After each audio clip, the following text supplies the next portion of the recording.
2014 में इनको पूरे भारत में उतने वोट नहीं मिले जितने मीडिया के चैनल से मिलाकर इनको मिनट मिले थे। चक्र पूरा हुआ। आके जब आरोप लगाने लगते हैं अब चक्र पूरा हुआ, तीनों ने मीडिया पर सब कुछ मर दिया। अब ठीक है। मैं हूं यासर मलिक। तो उनकी सरकार है, ये मैं मोदी जी का भाषण एमएसपी पे सुनवा रहा हूँ, मीडिया के साथी तो चलाते नहीं है। आप देख रहे हैं YS3 न्यूज। कि लाल डायरी पे शो कीजिए क्योंकि आपने लाल कपड़े पहने हुए हैं, ये तरीका नहीं होता है बात करने का। और राजस्थान में पूरा हिंदुस्तान का मीडिया हमसे पूछ रहा था पेपर लीक पर क्या किया। हमने तो कानून भी बनाया। उत्तर प्रदेश में अभी 4 दिन पहले पेपर लीक हुआ, किसी हिंदुस्तान के चैनल ने उसके ऊपर एक डिबेट की हो तो बता दीजिए। तो क्रेडिबिलिटी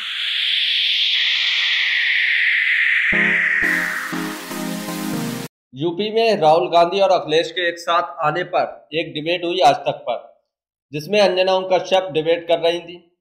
अंजना ओम कश्यप की इतनी बेइज्जती इस बार इस डिबेट में हुई है, शायद ही इससे पहले आपने कभी इतनी बेइज्जती देखी होगी।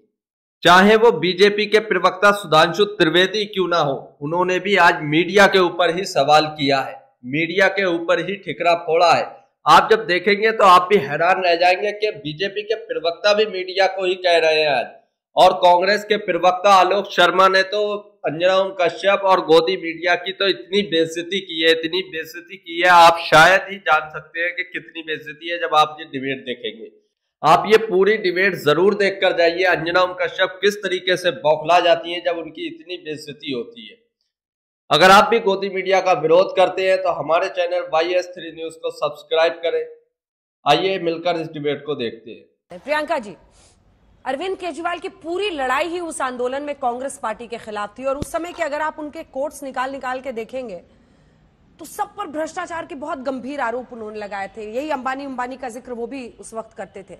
और पीएम कहते हैं कि जेल जाने के डर से यह अलायंस हो रहा है, वरना किसने कल्पना की थी, आपने भी नहीं की होगी, कि कांग्रेस पार्टी के साथ कभी आम आदमी पार्टी गठबंधन कर ली। अब तो देखिए, वैसे भी सारे भ्रष्टाचारी जिनको प्रधानमंत्री मोदी भ्रष्टाचारी कहते थे वो जेल में नहीं है। जेल में वो लोग हैं जिनके खिलाफ कोई सबूत नहीं मिला। भ्रष्टाचारियों को प्रधानमंत्री मोदी ने अपने साथ ले लिया है।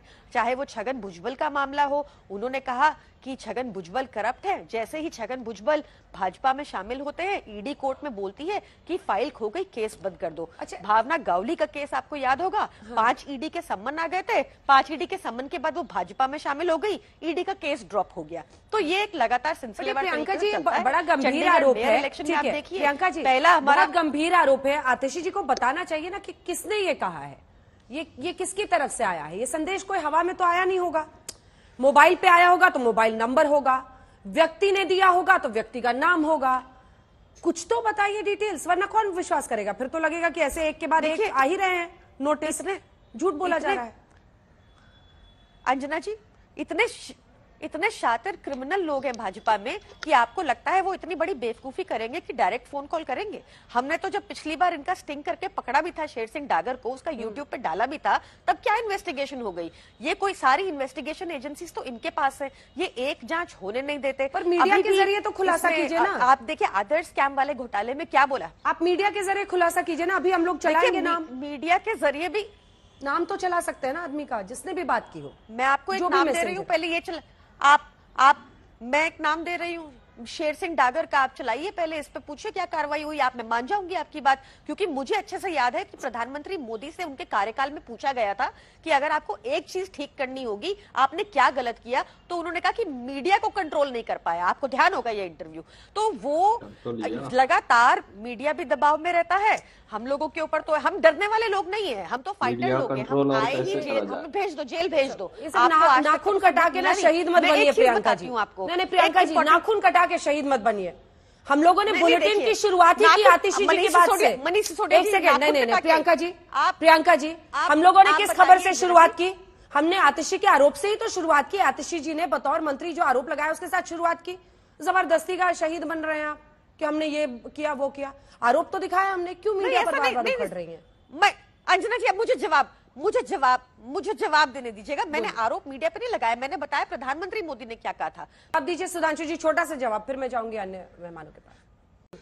जब इन्होंने कांग्रेस के साथ मिलकर सरकार बनाई थी, मैं दर्शकों से कहना चाहता हूं, जाके चेक कर लीजिए, 49 दिन के बाद सरकार गिरी। इन्होंने कहा गलती हो गई, दोबारा कभी कांग्रेस से हाथ नहीं मिलाएंगे। और अभी जो मीडिया पे बोला, मैं चुनौती से कहता हूं, ये एक छोटी सी पार्टी है जिसका एक सांसद है और दिल्ली में ही इनकी सरकार थी केवल 1.5 साल पहले तक। भाजपा के मुकाबले अगर अनुपात में देखें, इनको 4 गुना ज्यादा कवरेज न मिला हो आज डिजिटल जमाने में, तो जो कहिए वो देख लेंगे। और 2014 में स्वर्गीय अरुण जेटली जी ने कहा था इनको उतने वोट नहीं मिले जितने इनको कलेक्टिव वे में मीडिया में मिनट्स मिले थे। अगेन आई एम सेइंग 2014 में इनको पूरे भारत में उतने वोट नहीं मिले जितने मीडिया के चैनल से मिलाकर इनको मिनट मिले थे। चक्र पूरा हुआ। आके जब आरोप लगाने लगते हैं अब चक्र पूरा हुआ, तीनों ने मीडिया पर सब कुछ मर दिया। अब ठीक है, अब शांति है चारों तरफ। अरविंद वाजपेयी की कहीं क्रेडिबिलिटी है कि ये शायद वीडियो पूरी जरूर देखकर जाइए। अब आलोक शर्मा कितनी बेइज्जती करते हैं गोदी मीडिया और गोदी मीडिया एंकर अंजना उनका शब्द आप जरूर देखिए, ये डिबेट आपको मजा आएगा। लिखा जाना चाहिए था। अपनी पार्टी का नाम तक जो लोग नहीं लेते हैं, अपनी पार्टी के झोपड़ी को बचाने में जो सांसद अपने बीजेपी तोड़ के ले गई, इनके 5 में से 4 सांसद, वो भी आज मोदी नामा पढ़ रहे हैं। बड़ा दुर्भाग्य है भाई। थोड़ा सा तय कर लें वाजपेयी साहब कि मतलब इस उम्र में भी जाके मौसम वैज्ञानिक नहीं बन पाए। आपके गुरु तो बहुत अच्छे मौसम वैज्ञानिक थे। खैर मैं उस पर नहीं जाऊंगा, सवाल सुन लीजिए, वापस आता हूं मैं मुद्दे पर। सवाल तो सुनिए, आपने उन पर टिप्पणी की, लेकिन अब सवाल सुन लीजिए जी। आपने कहा कि वो मोदी नामा पढ़ रहे हैं। ऐसे मोदी नामा पढ़ने वाले देश में बहुत सारे लोग हैं। आपके लिए चैलेंज है उनको अपनी तरफ करना। अब असल सवाल पर आते हैं। बात जो उन्होंने उठाई है वो इशू रियल है, वो लीडरशिप की क्रेडिबिलिटी पर है। आज मोदी सेंट्रिक पॉलिटिक्स क्या देश में नहीं हो गई है? क्या ये विपक्षी गठबंधन जो अरविंद केजरीवाल जी की टैगलाइन थी एक वक्त पर कि सब मिले हुए हैं जी, वो आज सबको मिलना पड़ रहा है ताकि मोदी को रोक सके? देखिए, मोदी जी को रोकने की कोई बात नहीं है। हम तो मोदी जी की पॉलिसीज से पहले भी नाराज थे, आज भी नाराज हैं और आगे भी नाराज रहेंगे। अगर उनकी कोई पॉलिसी गलत होगी तो सबको मिलने के लिए आज देश को अगर बचाना पड़ रहा है तो बहुत अच्छी बात है। और जो आप कह रहे हैं कि भाई मोदी नामा पढ़ने वाले बहुत लोग हैं, इसमें कहीं कोई दो राय नहीं है। राजस्थान के चुनाव में बहुत लोगों ने मोदी नामा पढ़ा और लाल डायरी ढूंढते रह गए। मैं तो कहता हूं मीडिया के साथी भी बहुत लोग लाल डायरी ढूंढ रहे थे, कोटा से लेकर जयपुर से लेकर उदयपुर तक। एक शो और लाल डायरी पे भी होना चाहिए, वो लाल डायरी मिली कि नहीं मिली। तो मोदी नामा पढ़ने वाले बहुत लोग हैं, इसमें कोई दो राय नहीं। आप ही के लोग छीन के ले गए थे विधानसभा से। बात है अरे शर्मा जी, लाल डायरी आप ही के लोग विधानसभा से छीन के ले गए थे। मैं वही कह रहा हूं ना, अब तो उनकी सरकार है। ये मैं मोदी जी का भाषण एमएसपी पे सुनवा रहा हूं, मीडिया के साथी तो चलाते नहीं है ना। और वो वाजपेयी जी को मैं भेज दूंगा, सुन लेंगे तो उनको पता चल जाएगा कि मोदी जी के वो कहावत है ना कि हाथी के दांत दिखाने के और खाने के और होते हैं। लेकिन दुर्भाग्य यह है कि लाल डायरी अगर चली गई थी तो अंजना जी एक शो तो लाल डायरी पे बनता है।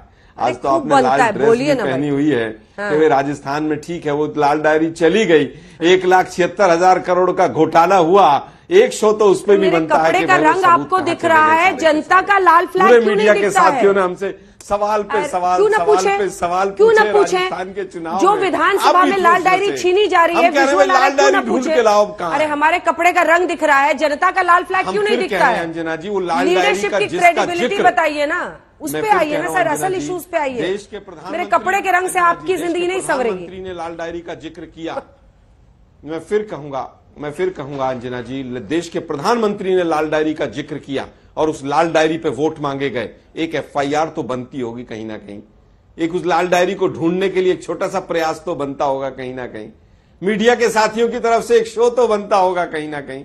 खैर, आपको अगर कॉमेडी शो करना है आज तो अच्छा है, होता है। और जब तक कॉमेडी शो करना है तो करते रहिए आप। नहीं, मैं कोई कॉमेडी शो नहीं कर रहा। कॉमेडी शो तो कॉमेडी क्या है? आपके कपड़े का रंग लाल है, ये क्या होता है? आलोक जी, कपड़े का रंग लाल है, इसे लाल डायरी पे शो कर लीजिए, ये क्या तमाशा है? मैंने केवल ये कहा, डोंट डू दिस, मैंने it is not appreciated at all and it's not in good taste कि लाल डायरी पे शो कीजिए क्योंकि आपने लाल कपड़े पहने हुए हैं। ये तरीका नहीं होता है बात करने का।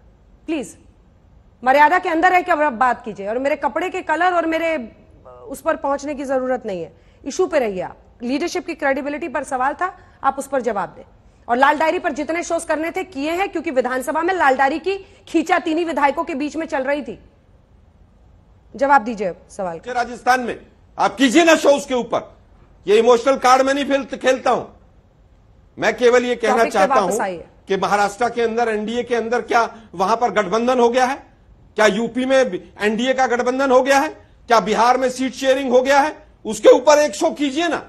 केवल कल और भी केवल शो हुआ आम है, आदमी आज पार्टी भी में पूछा एक जाएगा। साथ कांग्रेस का गठबंधन हो गया, इंडिया गठबंधन हो गया, तो तमाम सवाल उठेंगे। आपको वाहवाही भी हजम नहीं होती तो हम लोग क्या करें? आप बताइए ना। आपका कोई इलाज नहीं है। आज तक एक मीटिंग नहीं आप हुई लोगों का है। अब कोई उसमें इलाज कौन नहीं है कौन आलोक सी जी, सीट मुझे शेयरिंग बहुत दुख हुई के है? साथ कहना पड़ रहा है ये कि आप लोगों को वाजपेयी साहब वाहवाही भी नहीं है बड़ी बड़ी लस्सी। बातें अनेकता में एकता दिखी, हम लोग लिख रहे हैं ऊपर में, ये भी आपको हजम नहीं हो रहा है। आप लोगों के साथ दिक्कत यही है। दिक्कत है कि न्यूज पर अगर कुछ भी उस दिन की घटनाओं पर चर्चा की जाए तो आपको अनपच हो जाता है। अरे क्यों नहीं करेंगे? हम लोगों ने दिखाई रिपोर्ट में। सवाल अब आया है नेताओं की क्रेडिबिलिटी पर, क्योंकि आपको भी इस बात का एहसास है कि नरेंद्र मोदी के खिलाफ आपको किसको उतारना है। एक छोटा सा इस पर जवाब दीजिए, फिर बहस में अन्य लोग इंतजार कर रहे हैं, क्योंकि आपकी और मेरी तू में जनता का इंटरेस्ट नहीं है। अंजना जी देखिए, अंजना जी, क्रेडिबिलिटी बनती है कामों से, लेकिन कामों की कोई बात ही नहीं करता है। क्रेडिबिलिटी मोदी जी से पूछिए ना। 35 रुपए लीटर और 35 रुपए का डॉलर और तमाम चीजें तो हो गई होंगी। एक यूपी के अंदर डबल इंजन की सरकार चल रही है, और डबल इंजन की सरकार में 50,000 वैकेंसी के लिए 70 लाख बच्चा सड़कों पर रहता है। यही क्रेडिबिलिटी बची है ना। और उसके बाद पेपर लीक हो जाता है, और राजस्थान में पूरा हिंदुस्तान का मीडिया हमसे पूछ रहा था पेपर लीक पर क्या किया। हमने तो कानून भी बनाया। उत्तर प्रदेश में अभी 4 दिन पहले पेपर लीक हुआ, किसी हिंदुस्तान के चैनल ने उसके ऊपर एक डिबेट की हो तो बता दीजिए। तो क्रेडिबिलिटी किस किस की कितनी बची है ये देश देख रहा है। देश तो दोस्तों, आपने ये डिबेट देखी। अब आप कमेंट करके बता सकते हैं कि आपने इससे पहले इतनी बेइज्जती क्या किसी गोदी मीडिया चैनल की देखी या गोदी मीडिया एंकर की देखी? क्योंकि ये डिबेट ही आलोक शर्मा जो कांग्रेस के प्रवक्ता है, उन्होंने सारी जो है भड़ास जो गोदी मीडिया पर निकाल दी। वहीं पर बीजेपी के प्रवक्ता भी चैनल के खिलाफ ही बोले। वहीं पर आम आदमी पार्टी की प्रवक्ता वो भी चैनल के खिलाफ बोली, अंजना कश्यप के खिलाफ बोली। आपने पूरी डिबेट देखी होगी।